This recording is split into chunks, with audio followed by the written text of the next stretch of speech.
Dahil daw ho hindi nagustuhan ang style ng gupit, abay sinaksak ng customer ang kanyang barbero diyan po sa lungsod ng Quezon. Naaresto naman ang suspect sa isang follow-up operation at nadiskubring may dati na palang kaso ito ng attempted murder. Kaya naman dismayado ang pamilya ng barbero dahil pansamantalang hindi makapaghanap buhay ang biktima dulot po ng natamong sugat at trauma sa naturang insidente. Jim Tejano sa balita. Dito ko tinamaan, kwento na lang siguro ako ngayon. Nagmistulang karahasan ang kinahinatnan ng simpleng gupitan sa isang barbershop sa Pasong Tamo, Quezon City. Matapos saksakin ng 27 anyos sa lalaki, ang isang barbero na siyang gumupit sa kanya. Ang motibo, dahil umano sa hindi nagusto ang style ng gupit. 25 taon ng barbero ang biktima at ngayon lang anya siya nakaranas ng ganitong karahasan. Dahil sa napakababaw na dahilan, muntik malagay sa bingit ng kamatayan ng buhay. Nagpagupit po sa akin ng faded.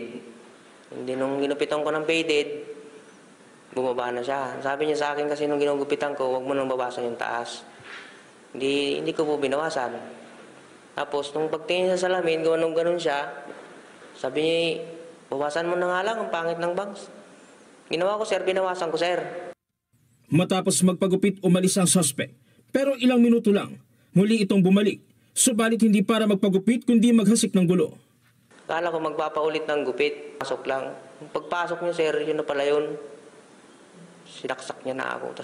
Sa closed circuit television o CCTV, kita ang mabilis na pagtakas ng suspect.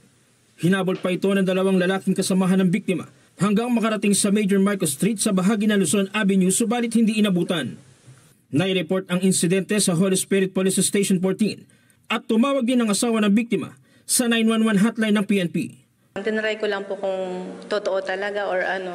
Pag dial ko ng 911, so may sumagot agad. After 5 minutes, ayun na po, nagdatingan na po yung mga kapulisan natin. Sa follow-up operation, na-aresto ang suspect at na-recover ang ginamit na patalim sa pananaksak. Nung nagtatanong-tanong ko sila dun sa lugar, same ho yung description na sinasabi nila. Ang sabi doon ay bagong gupit, payat, maputi. Napag-alaman po namin na dahil po sa hindi nagustuhan ng suspect ang gupit niya, sinaksak po niya itong biktima. Sa record ng PNP, May 2022, nang makasuhan na rin ang suspect ng attempted murder sa Valenzuela City. Tila na sa huli ang pagsisisi, depensa ng suspect. Dahil po yung pinapagupit ko po sa kanya, yung katulad lang din po ng faded yung sa likod. Pero hindi ko po pinapabawasan yung itaas. Pero ginupit niya pa rin po sa kahit po labag po sa loob ko. Mihingi rin po ako ng tawad sa pagkakamali ko po. Hindi ko naman po sinasadya talaga eh. Hindi ko siguro papatawarin sir. Pakukulong ko talaga siya. Dahil sa natamong sugat at trauma, pansamantalang hindi makapaghahanap buhay ang biktima. Bagay na ikinadidismaya ng kanyang pamilya. Dahil lang po sa buhok, pag di mo gusto makakapatay ka ng tao. Attempted murder ang kinakaharap ngayon na kaso ng suspect. Jim Tejano, para sa mata ng Agila, matatak, matapat, matapat.